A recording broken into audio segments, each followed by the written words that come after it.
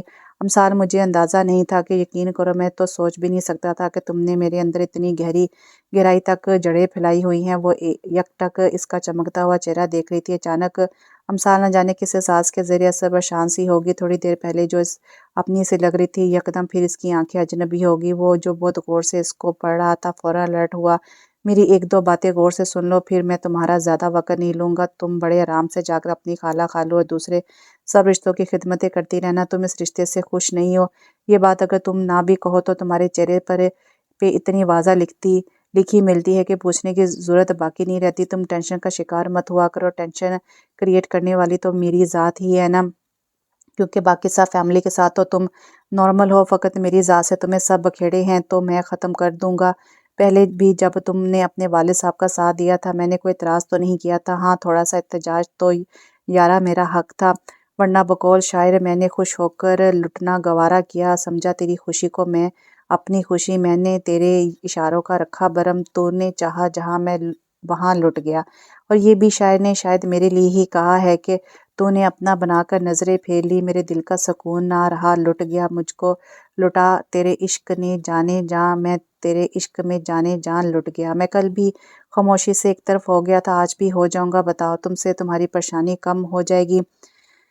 وہ پھر سے رونا شروع ہوگی تو ابسام گہری سانس بھر کر رہ گیا، اگر میں تم سے بھی علیحدگی لے لوں گی تو ابو یہی سوچیں گے کہ میں نے ان کو معاف نہیں کیا، حالانکہ مجھے ان سے سوائے تمہاری شادی کروانے کی اور کوئی شکوہ نہیں۔ اگر مجھے ذرا سا بھی علم ہوتا کہ یہ میری شادی تم سے کروا دیں گے تو میں کبھی فرید سے علیحدگی نہ لیتی، میں اس کے پیر پڑ جاتی، کسی بھی طرح اس کو منا لیتی، اپنی چار دیواری میں رہنے دے نہ رکھتا وہ مجھ سے کوئی تعلق، بدلے میں ہفتے میں ایک دفعہ ہاتھ اٹھانے کے بجائے روز مار لیتا، مگر پھر بھی اس زندگی کی ذلت اس موجودہ زندگی سے کم ہی ہوتی۔ اب تو میں اپنے آپ سے بھی آنکھ ملانے کے قابل نہیں رہی ہوں۔ وہ اپنی بھویں کے درمیان حصے میں انگلی پھیر رہا تھا، بڑے ٹھہرے اور سرد لہجے میں شروع ہوا، یہ ساری بکواس کرنے کی بجائے تم ایک ہی دفعہ مجھے گولی کیوں نہیں مار دیتی، یا کہو میں خود اپنے آپ کو شوٹ کر کے تمہاری پریشانی دور کر دوں۔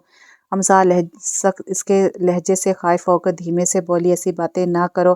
جواب میں جھنجھلا اٹھا، ایسی نہیں تو اور کیسی باتیں کروں؟ میری بیوی مجھے بولے کہ میری زندگی گزارنا اس کے لیے ذلت کا باعث ہے، تو کیا اس بات پر مجھے فخر سے سینہ چوڑا کر کے چوک میں اپنا بت لگوانا چاہیے کہ آنے جانے والے مجھ پر پھولوں کے ہار ڈال کر گزریں؟ امثال اس کا غصہ دیکھ کر گڑبڑا گئی۔ میں نے بیوی کی حیثیت سے تھوڑا ایسا بولا ہے؟ اس کی بات پر فٹ سوال آیا تھا۔ اچھا، تو کیا میری گرل فرینڈ کی حیثیت سے ارشاد فرمایا ہے؟ وہ آگے سے خاموش ہی ہوگی۔ اب سامنے اپنے بالوں میں ہاتھ پھیرا۔ میری ایک بات مانو گی، میں اس وقت آفس میں ہوں، زیادہ لمبی بات نہیں کر سکتا، اور ویسے بھی یہ مسئلہ فون پر بیٹھ کر حل ہونے والا نہیں ہے، اس لیے میں تمہارے لیے ٹکٹ کروا دیتا ہوں، تم ادھر آ جاؤ، پھر بات کریں گے۔ اس کی بات کے دوران ہی امثال نے نفی میں سر ہلنا شروع کر دیا۔ میں ہرگز بھی وہاں نہیں آؤں گی۔ اب سام کے ماتھے پر تعجب سے تیوری آئی۔ پوچھ سکتا ہوں کہ کیوں نہیں؟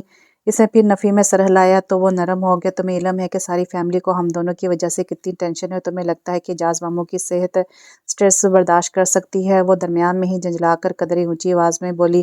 یہ بھی اچھا طریقہ ہے، اعجاز ماموں کی صحت دکھا کر نکاح نامے پر سائن کروا لیے۔ اعجاز ماموں کی صحت دکھا کر آج اپنے پاس بلا رہے ہیں، کل کو اعجاز ماموں کی ہی صحت دکھا کر بچے پیدا کروا لو گے۔ جذباتی پر میں بولتے ہوئے اندازہ ہی نہ ہوا کہ کیا بول گئی ہوں، مگر دوسری طرف اب سام کے بے اختیار اور بے ساختہ ابھرنے والے بھرپور کہکے نے شرمندہ کر دیا۔ وہ بھی ہنستا تو ہنستا چلا گیا۔ امثال کو اور کچھ نہ سوجا تو لائن ہی کاٹ دی۔ اب ایسی بھی کوئی بات نہیں بول دی کہ دانت ہی اندر نہ ہو۔ فون پر کال آ رہی تھی، مگر اس نے کال اٹھانے کی بجائے فون بیڈ پر پھینک دیا اور خود بڑبڑاتے ہوئے انگلیاں چٹکنے لگی۔ فون جب چیخ چیخ کر بند ہو جاتا تو 2 سیکنڈ کے وقفے کے بعد دوبارہ سے چیخنے لگتا۔ اس نے جیسے کان ہی بند کر لیے، فون وہیں چھوڑ کر باہر آ گئی۔ سٹنگ روم کے دروازے کے پاس ہی پہنچی تھی کہ اندر موجود سب افراد اپنی باتیں چھوڑ کے اس کی شکل دیکھنے لگی۔ اس نے تعجب سے باری باری سب کی شکل دیکھی۔ کیا میرے سینگ نکل آئے ہیں؟ پوچھنے کے ساتھ ہی اس نے اپنے سر پر ہاتھ پھیرا۔ سب سے اونچا کہکا اس کے اپنے والد کا تھا، جس کو پیارے بھری نظروں سے دیکھ رہے تھے۔ ان کے چہرے پر چمکتی خوشی نے امثال کو شاک کر دیا۔ ذہن میں سوال ابھرا، کیا واقعی میری ذات میرے باپ کے لیے اتنی اہمیت کی حامل ہے؟ میرے اب سام کے ساتھ بات کرنے سے ہی ان سب افراد کے چہرے کھل اٹھے تھے۔ ابو نے اشارہ کر کے اپنے قریب آ کر بیٹھنے کا بولا تو وہ چلتی ہوئی ان کے قریب آ کر بیٹھ گئی اور اپنا سر ان کے کندھے سے لگا لیا۔ دنیا میں سب رشتوں میں اسے اپنا باپ عزیز تھا۔ جو اسے دھیمی سی آواز میں سہیلیوں کی طرح پوچھنے لگا، پھر کچھ بتایا؟ تمہارے میاں نے کب آ رہا ہے؟ اب بھی فون پر بات کرنے سے پہلے وہ یہیں سے اٹھ کر اندر گئی تھی۔ تب ابو بڑے سنجیدہ سے بیٹھے ہوئے تھے، بلکہ ایک عرصہ ہوا اس نے ان کو یوں شرارتی لہجے میں بولتے نہیں دیکھا تھا۔ بہت ڈھیر سارے آنسو چپ چاپ دل کی زمین کو نم کرتے چلے گئے، اور وہ بظاہر دھیمے سے مسکرا کر بولی، نہیں ابو، ابھی وہ نہیں آ رہا۔ ان کے چہرے پر تاریک سایہ لہرا گیا، بلکہ مجھے وہاں آنے کا کہہ رہا ہے۔ اسی پل وہ چہرہ پھر سے کھل اٹھا، آنکھوں میں نمی گھل گئی، سارے حال میں آوازیں گونجنے لگی۔ اچھا، یہ تو بڑی اچھی بات ہے، تمہاری بھی آؤٹنگ ہو جائے گی۔ یہ خالہ کی آواز تھی، جبکہ خالو بولے، میں ابھی سیٹ کنفرم کروانے کے لیے فون کرتا ہوں، ہو سکتا ہے شام کو ہی مل جائے۔ سمرہ بولی، چلو میں تمہاری وارڈروب میں سے اچھے اچھے کپڑے نکال دوں، اور وہ جو میرا ہی پیرٹ سوٹ ہے نا، اس کی فٹنگ بہت زیادہ ہے، وہ بھی تم رکھ لینا۔ امی بولی، میں اور ہمارا مارکیٹ کا چکر لگا آتی ہیں، جو بھی چاہیے لسٹ بنا دو۔ وہ حیران اور پریشان رہ گئی، ایک دم چلائی، بس سب پہ خاموشی چھا گئی۔ سچی میں مجھے علم ہوتا نا کہ آپ لوگ مجھے یہاں سے نکال کے اتنے خوش ہوں گے تو میں کبھی بھی اپنے معصوم سے شوہر کو وہاں نوکروں کے اوپر چھوڑ کر یہاں نہ رکتی۔ سچی کہتے ہیں کہ بھلائی کا کوئی زمانہ نہیں ہے، and thank you very much. آپ لوگوں کو کچھ بھی تکلیف کرنے کی ضرورت نہیں ہے، سیٹ وہ خود کروا کے بتا دے گا، اور میرے پاس لاتعداد جوڑے رکھے ہیں، مزید خرچے کی ضرورت نہیں ہے۔ اب آپ لوگ مجھے اجازت دیں، میں اپنے کچھ کام کر لوں۔ وہ اپنی بات پوری کر کے سب کو گھورتی وہاں سے جانے لگی تو سمرہ کی آواز آئی، ارے لوگو، کیا یہ ابھی ادھر جو عورت تقریر کر کے ہٹی ہے، کوئی بتائے گا کہ کون تھی؟ واصف فٹ بولا، عبداللہ کی نالائق ماں، میں بتاتا ہوں تمہیں کہ وہ ہماری عظیم و شان اکلوتی بھابھی ہے۔ ارے کب بھابھی تو لگ ہی نہیں رہی، اس کے منہ میں تو زبان ہی نہ تھی۔ واصف نے جیسے بہن کی عقل پر ماتم کیا۔ عبداللہ کی ماں زبان تب تک نہ تھی جب تک ان کا اپنے میاں سے خاموشی کا روزہ چل رہا تھا۔ ابھی روزہ کھل گیا، اس لیے اپنی خیر مناؤ، ساتھ ہی خالہ خالوں سے مخاطب ہوا، کیا ہے یار بزرگوں، میرے یار کو بھی ساتھ لے آتے، کوئی گاڑی کا پیٹرول اس کے ساتھ آنے سے زیادہ تو نہیں لگنا تھا۔ اعجاز صاحب مسکراتے ہوئے بتانے لگے، نہیں بیٹے، گھر پہ بھی تو کس نے رکنا تھا، تم ایسا کرو نا، واپسی پہ ہمارے ساتھ چلو، بلکہ تمہارے دادا کو بھی ساتھ لے کر جانا ہے، کپاس کی چنائی ہونی ہے، ڈیرے پر آج کل بڑی رونق لگتی ہے۔ دادا اسی وقت بولے، ہمارا پتر، میرا بیگ تیار کر دو، آج سمرہ بھی جا رہی ہے، امثال نے بھی جانا ہے، اور یہ لومڑ واصف اگر ماسٹر کے ساتھ چلا گیا تو میں گھر پر تمہارے میاں کی سڑی ہوئی شکل نہیں دیکھ سکتا۔ اچھا ہی ہے کہ اعجاز کے ڈیرے پر آنے والے چنگیڑوں سے نئے نئے قصے سن کر آؤں۔ سکندر کی بے چارگی سے بنی شکل دیکھ کر سب کہ ایک دفعہ پھر ہنسی نکل گئی۔ سچی میں مجھے انتہائی شرم آ رہی ہے۔ سمرہ اس کے بازو پر ایک ہاتھ رسید کیا۔ سچی کی کچھ لگتی نہ ہو تو پچھلے 1 گھنٹے سے آپ 100 بار یہی ایک فقرہ بول چکی ہیں اور کچھ نہیں بچا کہنے کو۔ اس نے سمرہ کے گول کپے کے گال پر بوسہ لیا۔ مجھے یوں لگ رہا ہے کہ میں اسلام آباد نہیں بلکہ تیسری دنیا کے کسی ملک جا رہی ہوں، جو یوں 2 گاڑیاں بھر کر آپ لوگ مجھے ایئرپورٹ سی آف کرنے آئے ہیں۔ وہ واقعی بڑی پریشان سی صورت بنا کر کھڑی تھی۔ امارہ نے دھیمے سے ہنستے ہوئے امسال کو خود میں بینچ لیا۔ میری جان، یہ ہمارے بس کی بات تھوڑی ہے۔ یقین جانو تم میاں بیوی نے یوں اچانک سے اپنی بول چال کا سلسلہ شروع کر کے ہمیں دوبارہ سے زندہ کر دیا۔ اب شام کو تم منانا کہ وہ اب لاہور ہی شفٹ ہو جائے، تمہاری بات کا انکار نہیں کرے گا۔ مجھے تو ہمیشہ ٹال ہی دیتا ہے۔ واصف نے درمیان میں ہی ٹوک دیا۔ میری بھولی ماں، جس وجہ سے بھائی چھپے ہوئے تھے، جب وہی وہاں جا رہی ہو تو اب بھاگ کر بھائی نے واپس اپنی ماں کے پاس ہی آنا ہے۔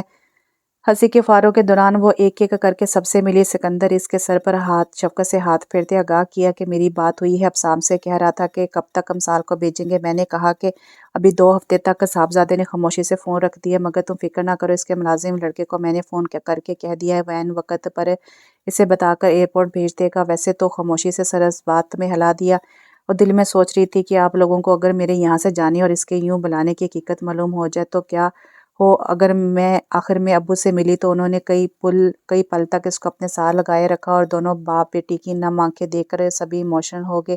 ابو نے اس کے گال پر بہنے والے چند قطرے اپنی ہتھیلی پر سمیٹ لیے۔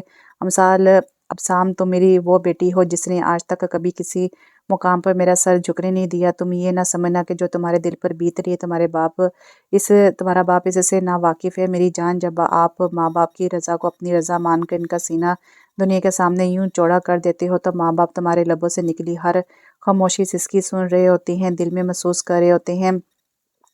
تمہیں یہی لگتا ہے کہ رشتہ بس بڑوں نے ایک دفعہ پھر اپنا حق استعمال کرتے ہوئے جوڑ دیا، جس کے پاس جاری ہو۔ اس کو میں نے کہہ دیا کہ تمہیں اس حقیقت سے واقف کرائے جو ابھی تک اس کے اور میرے درمیان محدود ہے۔ خاموشی کی بکل مار کر بیٹھے ہو، مگر میری امسال نہ جانے کیا کیا سوچ کر خود کو کھوکھلا کر رہی ہے۔ اس نے تعجب سے سوالے نظروں سے اٹھا کر ابو کے آنکھوں میں دیکھا۔ کیسی حقیقت ابو جی؟ ابو بس مسکرا دی۔ اس سے پوچھ لینا بتا دے گا۔ اب جاؤ، اللہ بیلی۔ اور وہ سارے سوال اور دکھ دل میں لیے اسلام آباد آ گئی۔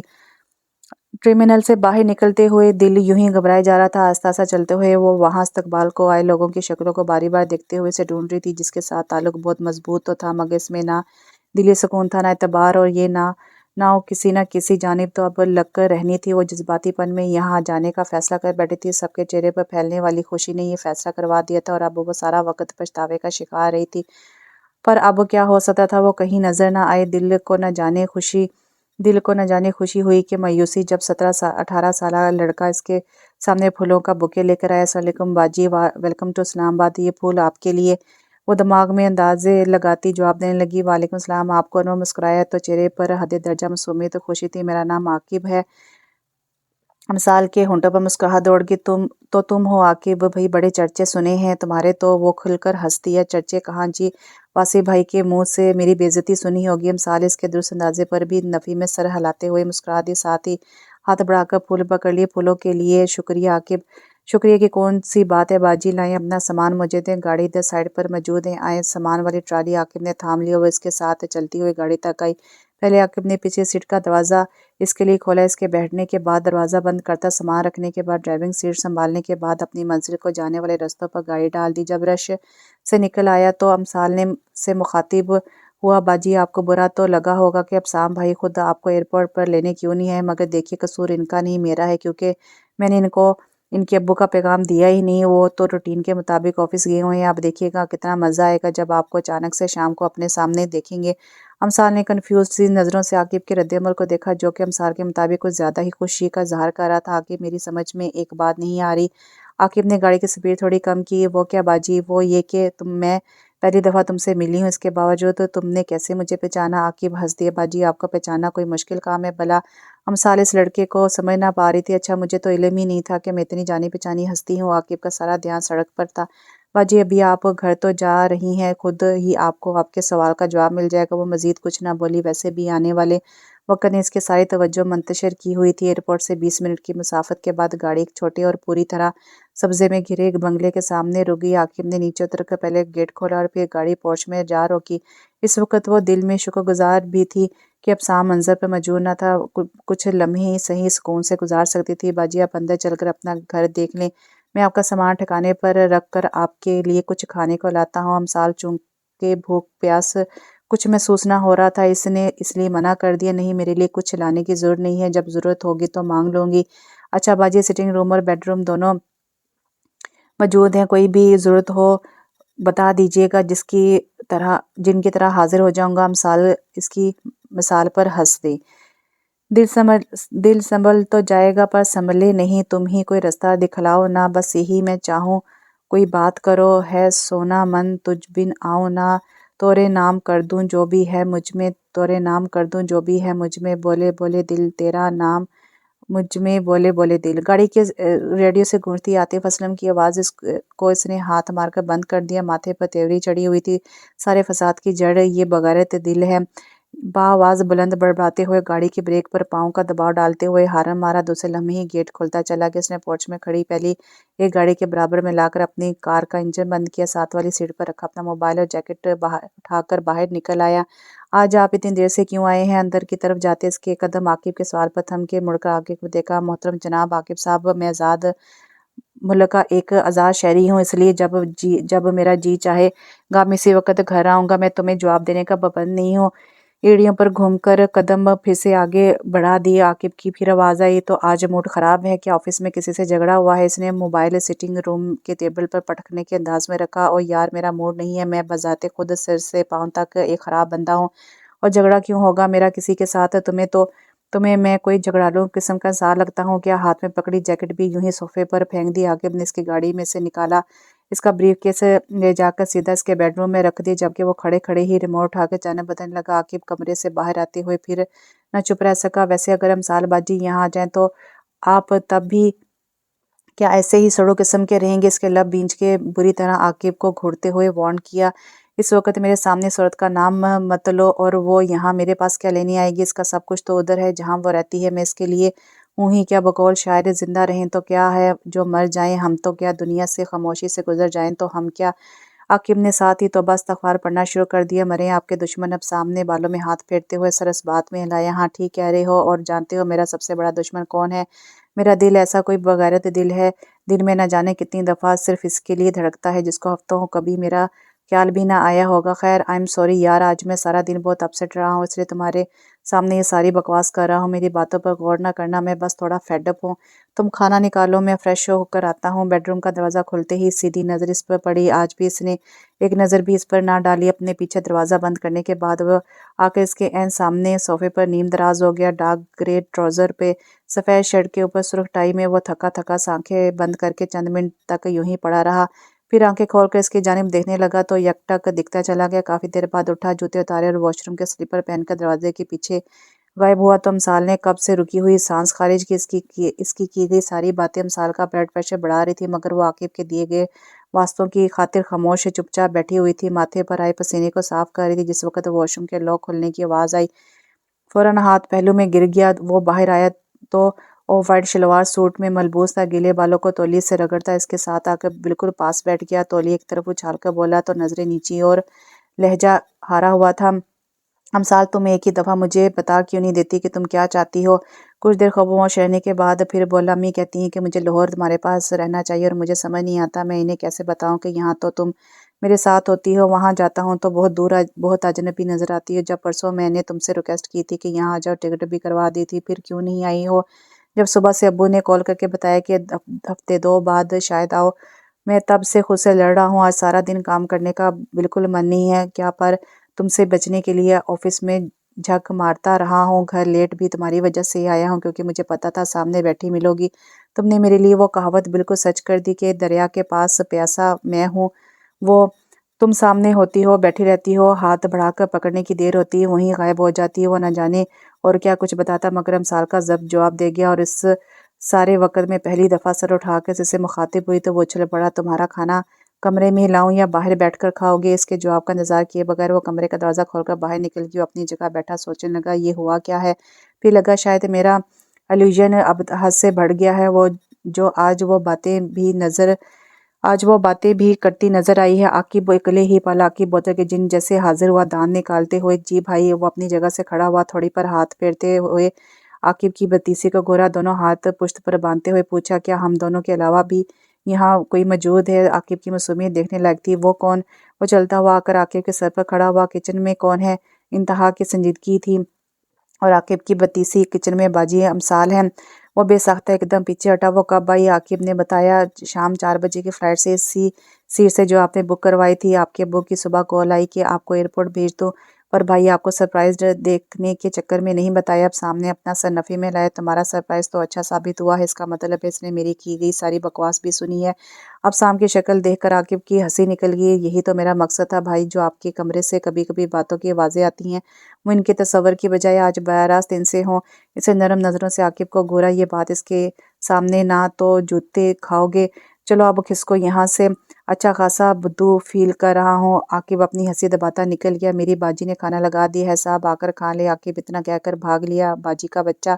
اس نے ہاتھ پھیر کر بال سیٹ کیے، پھر خود سے کہا چلو بیچارے ترسے ہوئے شوہر بیوی کے ہاتھ کا نکلا کھانا کھاؤ۔ اپنی بات پر دلکشی سے مسکراتا کمرے سے نکل کر ڈائننگ ٹیبل تک آیا۔ کھانا لگانے کے بعد وہ پانی کا جگ رکھ ہی رہی تھی، وہ خاموشی سے چیئر کھینچ کر بیٹھ تو گیا، مگر کھانے کی طرف ہاتھ نہیں بڑھایا۔ امثال جو کہ وہاں سے اٹھنے کا سوچ رہی تھی، اس کے اس رد عمل پر کرسی کھینچ کر بیٹھنے کے بعد پلیٹ میں چاول نکال کر تھوڑا سا رائتہ ڈالنے کے بعد کھانے لگی۔ اب سام اپنی مسکراہٹ چھپاتے ہوئے پلیٹ میں سالن ڈال کر چپاتی کھانے لگا۔ کھانا خاموشی میں کھایا گیا۔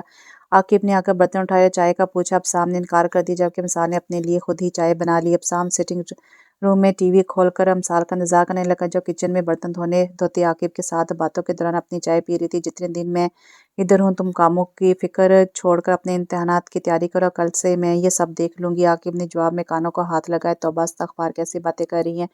ایسا تو عاقب کی موت کے بعد ہی ہوگا۔ عاقب کی باجی یہ سارے کام کرے، اور ویسے بھی کھانا پکانے کے علاوہ برتن دھونے کا مجھے جنون ہے۔ اگر یہ کام نہ کروں تو سبق بھی یاد نہیں ہوتا، سبق یاد نہ رہا تو فیل ہو جاؤں گا، فیل ہو گیا تب سام بھائی نے جو سارا خرچہ کیا ہے وہ تو ضائع ہو جائے گا، اوپر سے بے عزتی الگ ہوگی۔ ان کے تو سبھی کولیگ ماتحتوں کو علم ہے کہ میں اس سال سیکنڈ ایئر کے پیپر دے رہا ہوں۔ اندازہ لگا کر بتائیں ذرا، آپ کے کام کرنے کا مجھے کس قدر نقصان اٹھانا پڑے گا، اور میری اماں جو میری چٹنی بنائیں گی وہ الگ ہے۔ امثال نے ہنستے ہوئے اپنا کپ سنک میں رکھا اور اس کو شبہ بخیر کہتی باہر آ گئی۔ وہ تو کچن میں دیر لگا کر آئی تھی کہ اب سام اپنے کمرے میں جا چکا ہوگا، اس سے سامنا کرنے سے بچ جائے گی، مگر وہ نہ صرف باہر ہی موجود تھا بلکہ اسی کا منتظر بھی تھا۔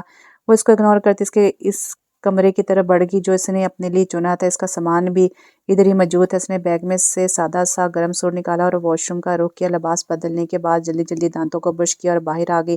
عشاء کی نماز وہ کب کی پڑھ چکی تھی، ویسے بھی اب تو سارے باڑہ ہو رہے تھے۔ فوراً لائٹ اور دروازہ بند کرتی بستر میں گھس گئی۔ یہاں لاہور کے مقابل میں ٹھنڈ بھی زیادہ تھی۔ ہر طرف سے ذہن کی کھڑکیاں بند کر کے ساری توجہ سونے پر کی۔ باہر سے ٹی وی بھی خاموش ہو گیا تھا، جس کا مطلب تھا اب سام بھی اپنے کمرے میں چلا گیا۔ یہ سوچ ہی اس قدر سکون بخش تھی کہ اس پر نیند غالب آنے لگی۔ تبھی دروازہ واہ ہوا۔ اندر آنے والے نے ساری روشنی جلا کر بیڈ کے قریب پڑی کرسی کو اپنی مطلوبہ جگہ پر رکھا اور اس پر بیٹھنے کے بعد ٹانگیں بیڈ پر رکھ کر نیم دراز ہو گیا۔ فوکس سارا امثال پر تھا، جس نے برا سا منہ بناتے ہوئے اپنا سر بھی کمبل کے اندر کر لیا۔ کم آن امثال، سیریسلی تم اتنا سفر کر کے یہاں سونے آئی ہو؟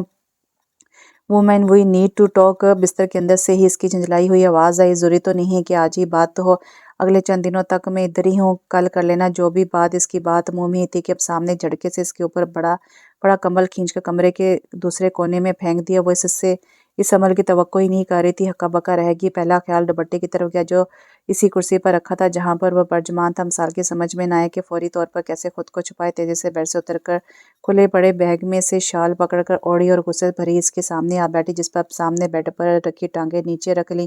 مسٹر ابسام سکندر، یہ ایک انتہائی گھٹیا ترین حرکت تھی، اور کون فضول لوگ یہ بات کرتے ہیں کہ تم بہت سلجھے ہوئے سوبر انسان ہو، بولتے تو ہو ہی نہیں۔ میرے ساتھ تو یہ دوسرا واقعہ ہے کہ تمہاری باتیں ختم نہیں ہو رہی، اور اس سوبر پن اتنا بھی نہیں کہ کسی کے کمرے میں آنے سے پہلے اجازت لے لی جائے۔ امثال کے غصے کے جواب میں وہاں گرم نرم سی مسکراہٹ تھی۔ تمہیں تو خوش ہونا چاہیے کہ مجھے تمہارے سوا کسی اور سے باتیں بگاڑنے کا رتی بھر شوق نہیں ہے۔ تم الٹا غصہ کر رہی ہو، اور میں مالک ہوں اس گھر کا، جس کمرے میں جی چاہے